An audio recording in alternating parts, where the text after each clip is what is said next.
Okay, welcome everybody to Pregnancy Nutrition 101. We'll probably have a couple more people trickle in, and probably a good number watching the recording.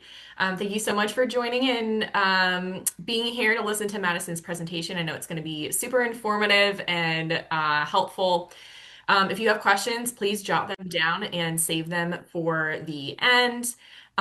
We will be going through questions after Madison finishes all of her slides. So please just hold on to those questions. We want to hear every single one of your questions, but we just want to do it in an organized fashion because Madison's got a really great presentation for us.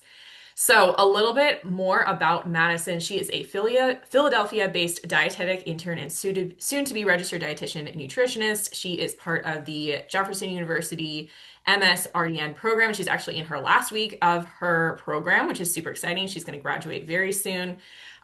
She has a focus and passion for pregnancy, postpartum, and fertility nutrition. She likes to blend evidence-based guidance with intuitive eating and a compassionate, health at every size aligned approach.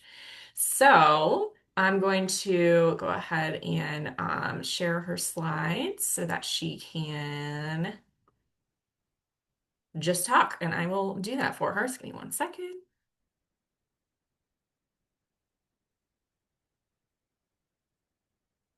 Okay. All right, Madison, take it away. Okay, awesome. Thank you for the introduction, Mackenzie. Hi, everyone. Thank you so much for joining. Like Mackenzie said, my name is Madison. I'm an intern at Feed Your Zest for the past 6 weeks that has flown by. I'm finishing up my master's in nutrition and dietetics and graduating this weekend. So I'm very grateful that this is my last big presentation and something I'm interested in and passionate about. So without further ado, we'll get started. Okay. Are you seeing those slides, Madison? I am. Okay, cool. Perfect. Okay, so here's what we'll be covering today during the presentation. By the end, you'll have a better understanding of the importance of your body's hunger, fullness, and cravings. You'll learn about key nutrients during pregnancy, exploring the idea of gentle nutrition, how to nourish yourself during pregnancy without any rigid food rules, understand some food safety facts without fear, and finally, gather some ideas for building satisfying meals and some strategies for symptom management. So let's look at intuitive eating during pregnancy. And just to quickly introduce or refresh the idea of what intuitive eating is, it's about reconnecting with your body's cues. So you eat when you're hungry, you stop when you're satisfied, and choose foods that feel physically and emotionally good for you. It's a flexible, non-diet approach that builds trust with your body. So your body has built-in wisdom. Hunger, cravings, fullness, and even food aversions are ways of communicating its needs. And food aversions can happen even with foods you once liked due to hormonal changes during pregnancy. And that's totally okay if you can't tolerate certain things you maybe once could. So, when eating or planning meals during pregnancy, try to tune in. Think about, what is my body asking for right now? Secondly, eating well without food rules. So, research does show that women who eat intuitively tend to have higher overall diet quality in pregnancy. So, more fruits, more vegetables, and more balanced meals overall, all without that rigid control. So, when we stop labeling foods as good or bad, eating tends to feel more simple and more satisfying. So, less stress and more calm around food. Pregnancy, we know, can be overwhelming for people, and there is pressure to quote unquote eat perfectly, which can actually increase your anxiety, believe it or not. So, studies in pregnant women, including those with gestational diabetes, show that intuitive eating relates to less stress and lower depression scores. So, giving yourself that permission to eat without guilt supports both mental and physical health. And finally, flexibility is our goal. We're not robots, as Mackenzie likes to say. So some days you'll feel great and you'll want fresh fruits and vegetables, and that's all amazing. And then other days you might just want crackers, and both can fit into a healthy diet and healthy pregnancy.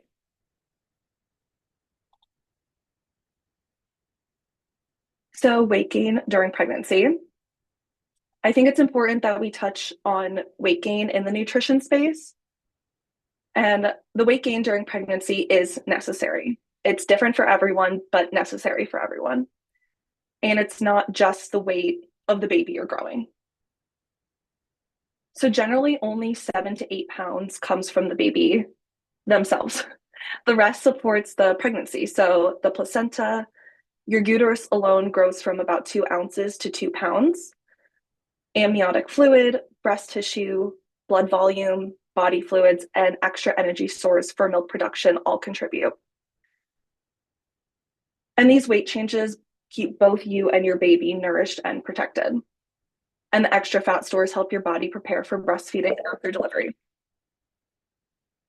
So, again, every body gains differently. Genetics, fluid retention, body composition all play a role. So, there are numbers on the screen, but try not to get too hung up on the numbers. I think it's just a good way to show that lots of changes are happening and it's not just the weight of your child that you're growing.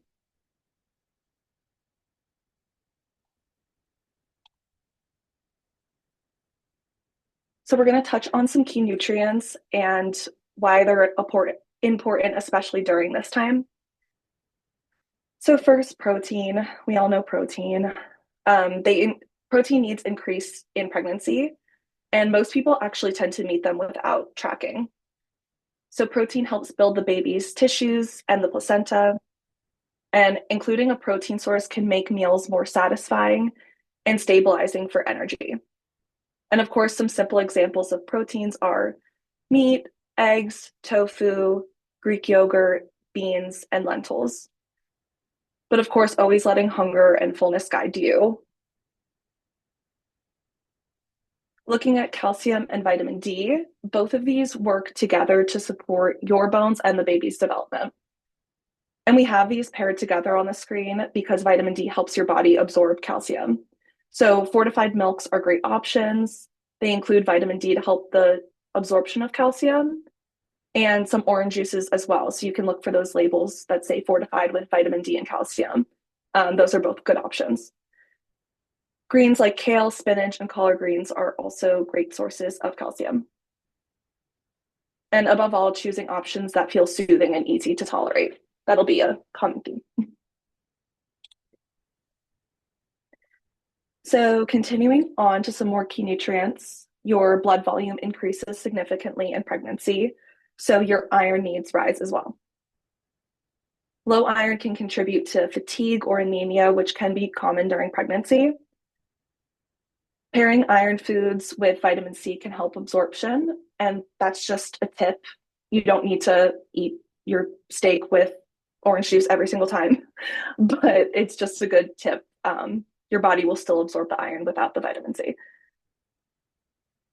And many people need iron in their prenatal or as an additional supplement, and that's totally normal.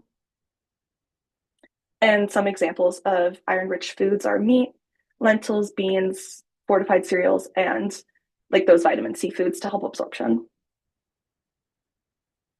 So looking at folate, folate supports the neural tube, which forms the brain and the spinal cord of the fetus very early on in pregnancy. And because the neural tube closes in the first 12 weeks, folate is super important early on. A prenatal with at least 400 micrograms of folic acid plus food provides excellent coverage. And some food sources of folate are leafy greens, citrus, beans, and most of our cereal here in the US is fortified with folate. So that's good to know as well.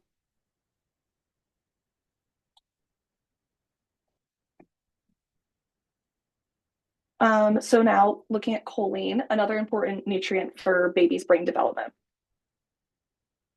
So many familiar foods such as eggs, dairy, and soy naturally contain choline. So if you're a fan of eggs, this is a great time to enjoy them. They're a great source of choline.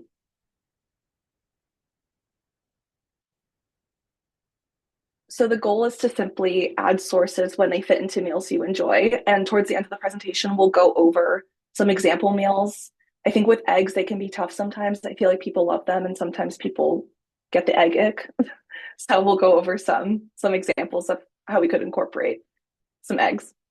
And then looking at iodine, iodine is a key for thyroid health, which influences energy and baby's brain development. And the biggest tip here is just to use ionized salt rather than sea salt. And prenatal vitamins often support that iodine intake as well. And some examples down there: iodized salt, dairy, eggs, and seafood.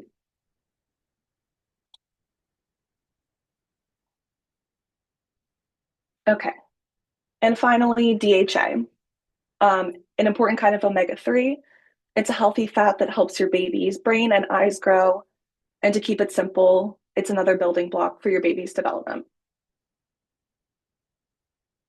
The American College of Obstetricians and Gynecologists recommends aiming for about 200 to 300 milligrams of DHA each day. It's very specific, but I think, there are numbers. So you can get DHA naturally from 2 servings of low mercury fish each week. Some examples of that are salmon, sardines, shrimp, all safe and great sources. And if you don't like fish or feel like you're not consistently eating fish, like getting the ick, a DHA supplement is a great option as well. So you can always work with a dietitian. They can help you figure out what supplement might be right for you.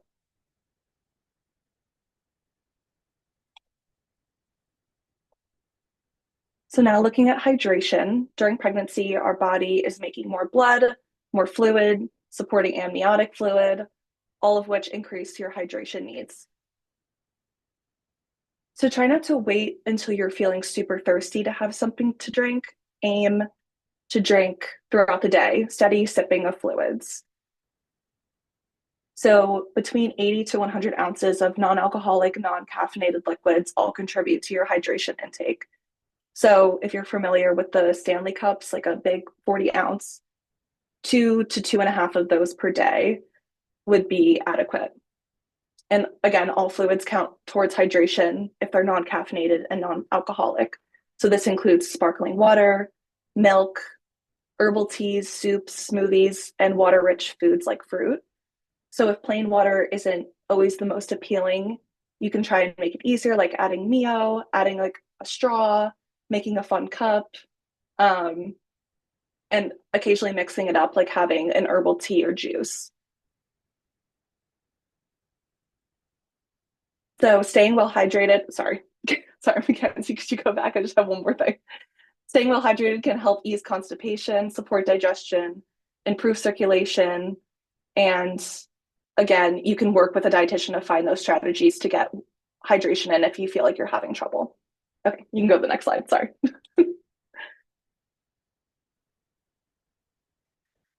So even with a great diet, a prenatal vitamin gives you that backup support. It helps fill in the gaps during the times when you're nauseous or just not eating as much of your usual foods, which is totally normal. And it is helpful to start a prenatal before you're pregnant or when you're trying to conceive. So your body has those nutrient stores just ready to go. And I think it's very important to say that there is no perfect prenatal for everybody. Everyone's needs, tolerances, and preferences are different. So some people may need more iron, some people may want a gentler formula, some people might prefer gummies, and that's all okay. So having a personalized approach is really important. And since supplements aren't regulated by the FDA, looking for a seal from USP, NSF, or Consumer Lab, which are all third-party testing organizations, is a great place to start. Oh, really? Cool. So a few nutrients that are especially helpful during pregnancy to look for in a prenatal are all listed here. So methylfolate, iron, iodine, vitamin D, choline, magnesium, vitamin K2, selenium, all support your baby's brain, energy, and healthy growth. And many prenatals also don't include DHA, and that's very normal. Sometimes they're often taken as a separate supplement.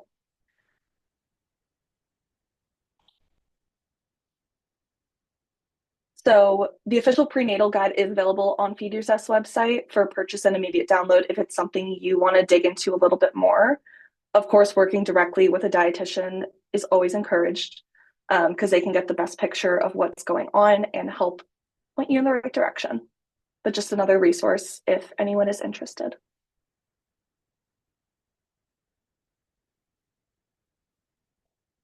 So before we get into specifics of food safety, I want to say this very clearly.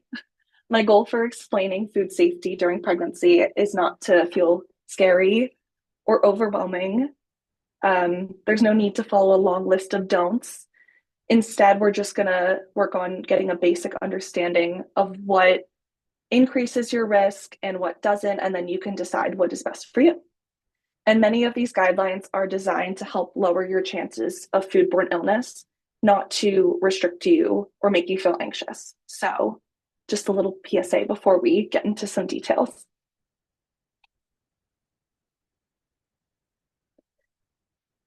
So, again, recommendations during pregnancy aren't meant to scare or to restrict you. They exist to lower the risk of foodborne illnesses, which can be more serious during pregnancy. So, deli meat, I feel like we always talk about deli meat. You can absolutely still enjoy sandwiches. Just heating the deli meats until steaming reduces the risk of listeria, which is a bacteria that can cross the placental border and potentially harm the fetus. So that's the big main one that people talk about. So heating the deli meat till steaming gives you a better chance of killing all of that bacteria. And then you can always, of course, let it cool and have your sandwich. So avoiding unpasteurized milk, cheeses, and juice. So raw milk, if you've seen that or heard of that, they're more likely to carry bacteria such as listeria. So opt for milks and cheeses that are pasteurized, meaning they've been treated by being heated to a certain degree, killing that bacteria before packaging. Choosing low mercury seafood such as salmon, shrimp, or cod. Fish is extremely nutritious during pregnancy. It's a great source of DHA, like we touched on before, but focusing on those low mercury types like salmon, shrimp, and cod are great sources. And sushi. Most restaurants in the US have serve fish that's been flash frozen, and that's what kills the parasites that we're concerned about when we're eating sushi. So, to play it safe, skip the grocery store or gas station sushi, but feel free to enjoy high quality spots. And of course, you can enjoy tempura or cooked fish if you still don't love the idea of raw fish. And you can always, talk to your dietitian if you feel nervous or confused or have any extra questions about your specific circumstances. And you can figure out what feels safe and satisfying for you. So here's a little graphic that shows the certain fishes that are recommended to be included during pregnancy and those to avoid. So you can see on the one side the seafood to eat, the low mercury, are the salmon, tilapia, cod, shrimp, oysters, those smaller fish. And then on the seafood to avoid are larger fish. So I actually learned this recently. The bigger fish like swordfish and shark are on the seafood to avoid. It's because they're the bigger fish eating the smaller fish, so they build up those mercury stores. So that's why I was like, I wonder why the larger fish are on that side. So that's a good rule of thumb to have. Look for smaller fish, lower mercury content, safer to eat.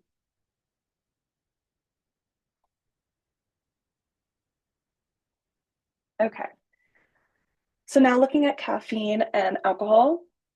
Caffeine is safe in moderation during pregnancy. The general guideline is to stay under 200 milligrams per day. So that is roughly 1 cup of coffee.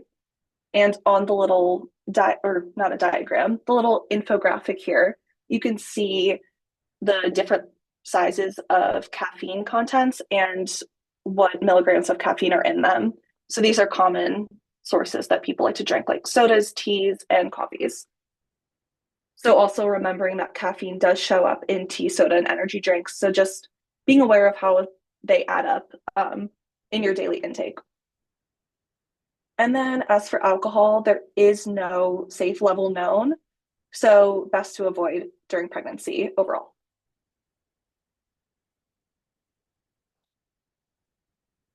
Okay. So, managing our symptoms with compassion. These are just four of the many pregnancy symptoms that people see. I don't think anyone could compile one perfect list. Everyone's very different, but these are four common symptoms. So, first, nausea. It's one of those symptoms that will definitely have an effect on your appetite. So, typically, we've all felt nauseous before.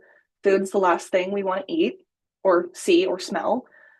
So, if you're frequently experiencing these nausea episodes, ginger tea or chews is a great anti nausea treatment.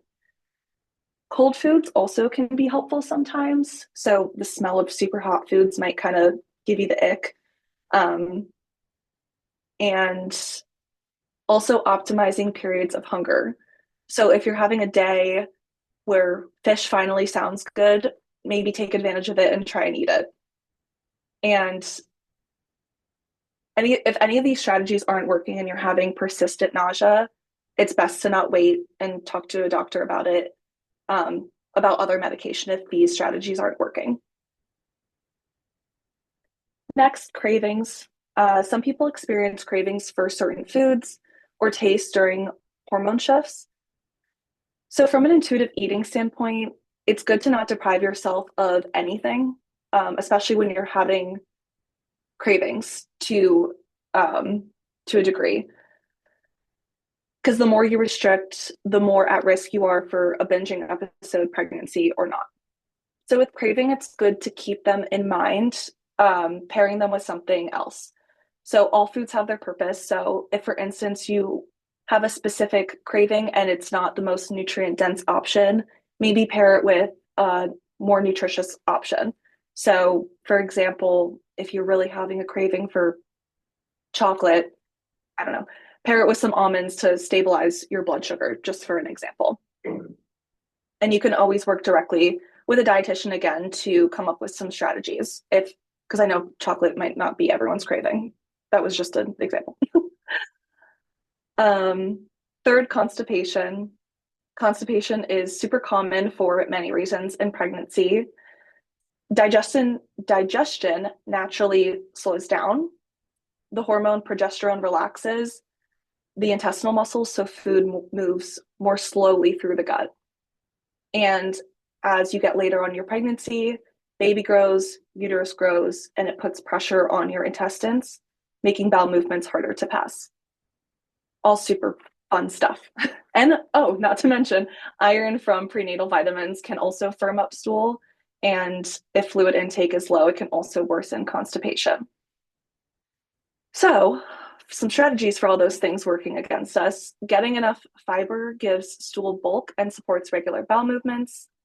Drinking enough water helps to keep the stool soft and easier to move through the colon. Gentle movement like walking, stretching, or prenatal yoga can help stimulate intestines and move things along. And Mackenzie swears by this one, so we had to include it, of course, but prunes, very cost effective and effective option. And finally, heartburn. Very common in pregnancy because hormones relax the valve between your stomach and your esophagus. So that flap is just opening, and our stomach acid comes up into our esophagus and makes that feeling of what we call heartburn. Also, as baby grows, uterus expands, pushing on the stomach and making that acid more likely to come up. Symptoms include that burning feeling in chest, bitter taste, discomfort after eating. So some strategies for this are eating smaller, more frequent meals to be consistently getting nutrition in us, but just having a lower food content in our stomach so it's less likely to come up and have those yucky feelings. And trying to be mindful of eating slower and staying upright after a meal to prevent that acid from moving upward. And then limiting foods you might find trigger your symptoms. Some people find fried, spicy, citrus, caffeine, or carbonated drinks can worsen their symptoms.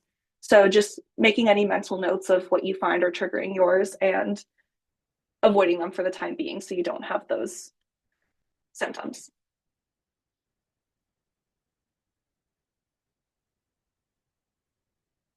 So this is the satisfying meal formula. we're going to move on to some example meals after this, but I think this is a good general overview of what we can do to make our meals satisfying, whatever they look like. So to have a balanced plate, there's five main things we want to focus on: carbs, protein, fat, and fiber, and flavor. So carbohydrates break down into glucose, which is your body's main source of energy. Fat is also necessary for the absorptions of vitamins A, D, E, and K, hormone production, building healthy brain and neural tubes. Protein, important for blood sugar balance, organ health, healing after birth, strong muscles for both you and your baby. Fiber, I keep bringing up fiber, but important for bowel movements, healthy gut microbiome, regulation of hormones and cholesterol levels. And then in the middle there, flavor. We want to make sure we're enjoying our meals because pleasure is a healthy part of life, and that includes food.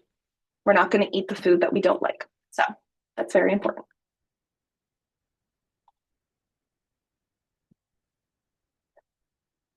Okay, so our first example meal here is beef pho, one of my favorites. So thinking about the previous slide, thinking about the satisfying meal formula, we have our beef and steak for protein, steady energy, and baby's tissue growth. Bone broth, in this little animation in my head, it was bone broth, but it could be any broth for hydration. Bone broth in particular has a little extra protein. So any broth is fine, of course, but a little extra protein here. Veggies for added folate and fiber, and rice noodles, that carb for our steady energy, and nausea-friendly fuel, easier to digest. There's herbs in there as well for flavor, of course, and yes, okay, that's okay. You can move on. Okay. Our next example meal here is shrimp tacos.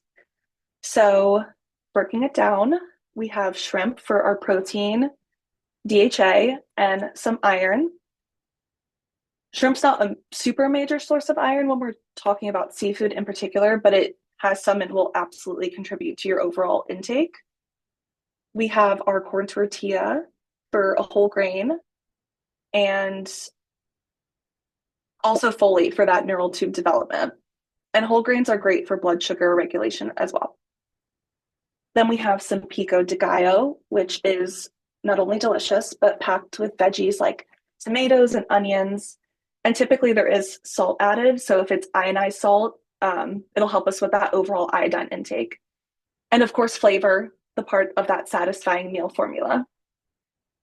Then we have cabbage, which is a great source of vitamin C, so helping us absorb some of that iron, and folate again as well. And finally, we have a crema such as avocado, cilantro for those healthy fats, and of course, flavor.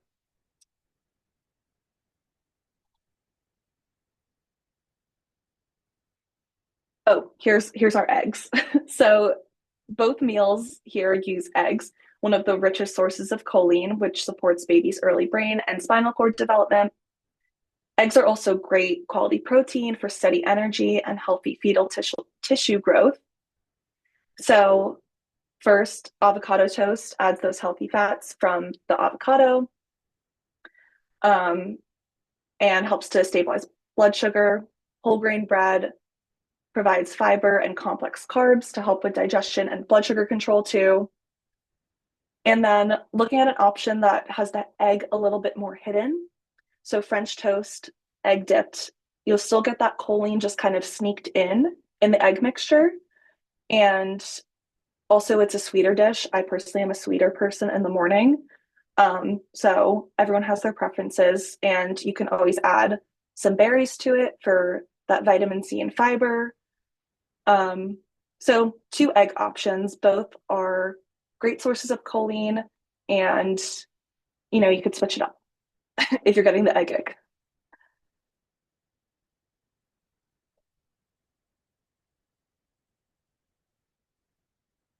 Okay. So to wrap up, listening to your body during pregnancy, there's so many guidelines and opinions, and if you're on social media too, that could be a rabbit hole. And And though we have evidence-based guidelines to follow, it's still the top priority to just listen to your body. Honor your hunger and fullness cues, meet yourself where you are, all those things. Secondly, find what works for you. Although you're pregnant and growing a baby, you're still you. You deserve to honor your preferences, relationship with food, and not have anything forced upon yourself that does not work for you. Third, be gentle with yourself. Pregnancy is a wild time. You're going through many types of changes, and life continues on around you. So be compassionate towards yourself and know that you're doing your best, and that's always enough. And finally, seek support. When they say it takes a village, it sounds cliche, but I really think they mean that. Dietitians can be a part of that village. They're a great resource to help you navigate not only important nutrients during your pregnancy, but also your own relationship with food and eating.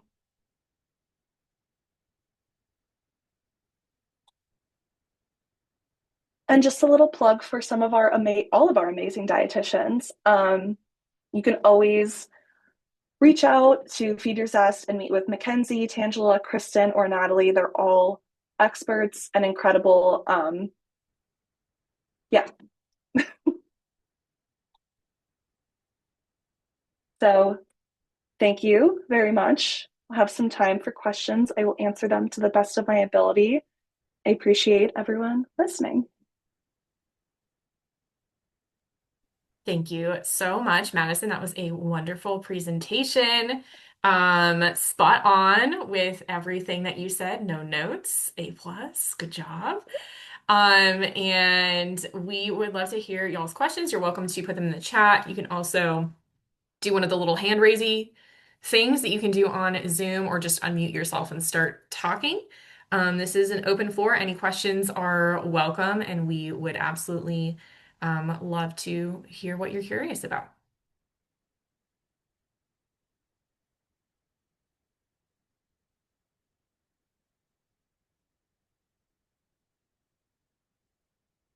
Susan, you can unmute yourself if you have a question. Oh, can you see me or hear Yep. me? Uh-huh. Oh, okay. Perfect. I'm over my childbearing years, but I learned even a lot listening to Madison. But I had a question, and I was always curious about the cravings you have when you're pregnant, because I had very specific cravings. And if there's any studies that have been done, and again, I'm just asking because I'm curious, any studies that you came across that were done that when you're craving certain foods that actually your body actually needs them? Does that make sense? For as a question? It's a great question. Madison, do you have a Yeah. response to that? Otherwise, I can dive in. I have a little response, but I don't want to misspeak. Go for it. I think outside of pregnancy, I think our body does tend to crave certain things when we need it. Yep. So I would imagine that pregnancy that it's kind of similar. But Mackenzie, if you have something specific, I don't want to misspeak, but I'll let you kind of take this one. Yeah, I think it's definitely still more of a theoretical thing than something that we've actually been able to study. Yeah. I would not be surprised if somebody did a study and we did notice that some things were that people crave were actually necessary. I would say the one that I find to be actually true Mhm. is salt in particular. Your blood volume is rapidly increasing in pregnancy, and especially if you happened Mhm. to stick to a lower sodium eating pattern prior to pregnancy. And then maybe you're pregnant in the middle of summer and you like to work out. A lot of the time, people will be craving salts, and that really is important for maintaining some of the rapid blood pressure changes that happen in pregnancy. We do have one particular study on children. It's more of a child feeding Mhm. situation, but they put a bunch of children at a big table with like a bunch of different foods. The children that were vitamin D deficient chose to eat cod liver oil, which is super high in vitamin D. So it's super crazy. So that phenomenon does exist. Yeah. I would say plenty of people report craving iron-rich foods if they're iron deficient. And we also want to caveat this with if you're craving something like ice or non-food items, That can be a really important sign of an iron deficiency or some other deficiency. Please don't actually eat those foods. Please talk to a medical professional ASAP, so we can get the appropriate treatment because sometimes our brains just kind of like misfire a little bit with some of those really strange cravings. Yeah, I've heard of that before. It is odd, but thank you. No, that's just it's just always fascinated me. So Yeah, I would imagine it does make sense. Like our bodies are so knowledgeable. I would imagine it's we're doing it for a reason, you know? yeah, Yeah. absolutely, for Thank sure. you. hmm Thanks. Thank you for the question. Sure. I'm looking at the chat. Thank you, Kristen. Gretchen, what are the tips for ignoring the don't gain too much in pregnancy messages? That's a great question and something we talk about a lot. Um, my number one thing is like block the people on social media that you're hearing it from and have your support system around you. I think that's a great tip, but also knowing that if you're doing everything, you have your doctors, you have your dietitians, and they're like, yeah, you're doing great, everything's good. You don't need to listen to what anyone else has to say. If you feel good and you know you're doing everything right, and you know that the pregnancy weight gain is necessary, which it is,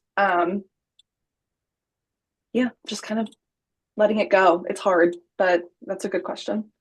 Yeah. Um, And if you find that it is coming from a medical professional, I just want to encourage you that there is research showing, like that Madison cited on her first slide about intuitive eating, that shows that intuitive eating in pregnancy helps folks generally gain according to the guidelines that we have. And the guidelines are not perfect. So that's a really important thing to note as well.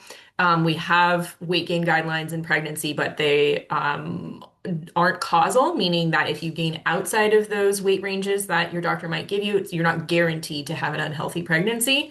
It's just on average, we see that healthier pregnancy outcomes are associated with that, but we still need a lot more research, and it's definitely very individualized.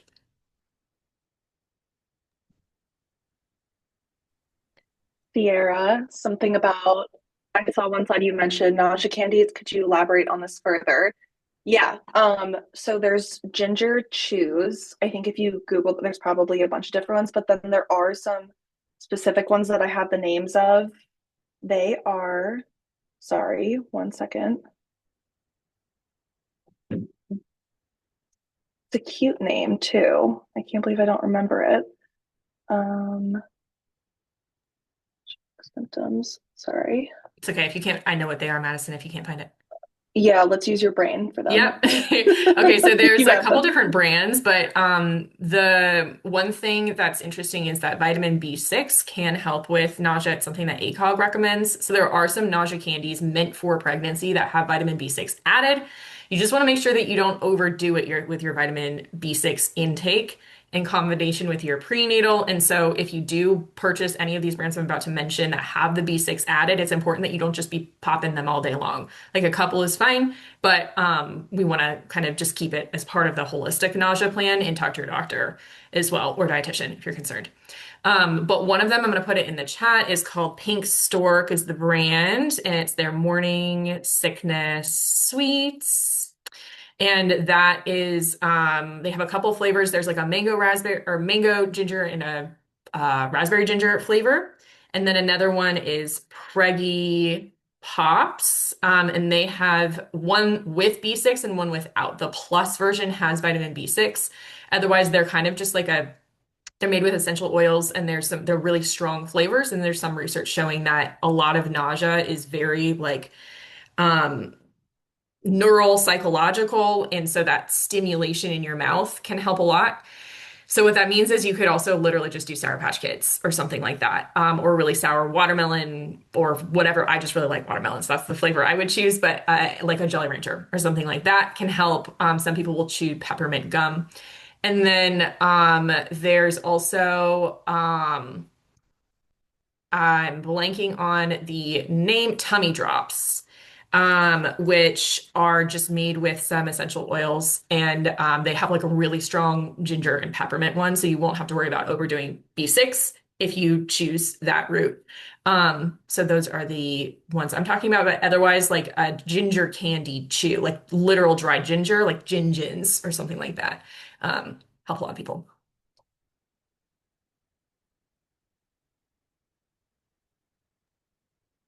me see another question here from Gretchen. Any shown ways to prevent, reduce the severity of preeclampsia with nutrition?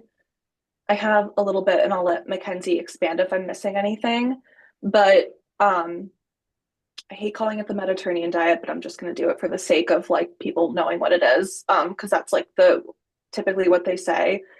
But just the style of eating that supports your overall health, preeclampsia or not. But the Mediterranean diet, so focusing on whole grains, vegetables, fruits, unsaturated fats, helps with blood sugar regulation and blood pressure. So, therefore, in theory, and could reduce the risk of preeclampsia. But sometimes preeclampsia just happens, and there's kind of like nothing you did wrong. It just is. But Mackenzie, anything you want to add to that? Yeah, preeclampsia is a really interesting syndrome that is not totally in our control. There's some evidence that preconception intake of magnesium and calcium can reduce your risk of preeclampsia as well as stress management. So therapy, being in therapy, not being afraid to take psych medication that's right for you, and making sure you speak with a psychiatrist, a perinatal psychiatrist. There are ones that are certified. If you have questions about that, and being on baby aspirin under your doctor's guidance as well. But specifically with nutrition, focusing on some of the sources of calcium that Madison recommended, it can't hurt to do that. We don't necessarily have any research specifically on magnesium and calcium in pregnancy, but if it works preconception, in my head, theoretically, that should hopefully maybe help a little bit in pregnancy as well. And then magnesium-rich foods include dark chocolate, pumpkin seeds, dark green leafy vegetables, legumes, having some magnesium in your prenatal vitamin, taking it extra if you want to under the guidance of your doctor and dietitian to make sure you don't take too much and you're taking the right form for you as well. And then there is some evidence on DHA, so those omega-3s that Madison talked about as well. There is a link between taking that or eating enough seafood and the connection between lowering your risk of preeclampsia.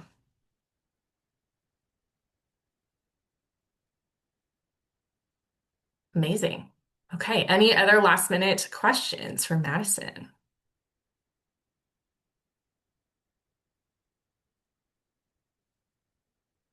Okay, lovely. Well, thank you again so much, everybody, for joining today. Like Madison mentioned, we are available. Our team of dietitians is available and taking on new patients for the new year.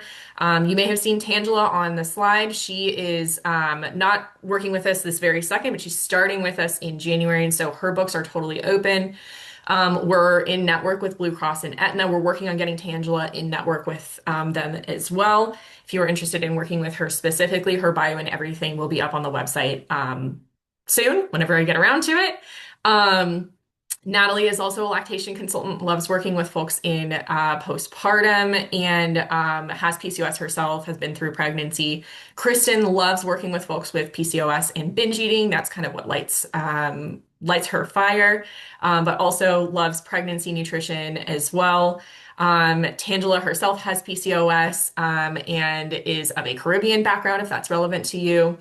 And then I'm me. I kind of do the whole gamut of everything. My books are fairly full, so I would encourage you to book with Kristen, Natalie, or Tangela instead of me, but I am available if you want. So with that said, and without further ado, thank you again, everybody, so much for attending today. We'll send a little follow-up email with the recording if you missed anything. And we hope that you have a lovely Monday and that you're staying warm. Thank you, everyone. Thank you. Bye.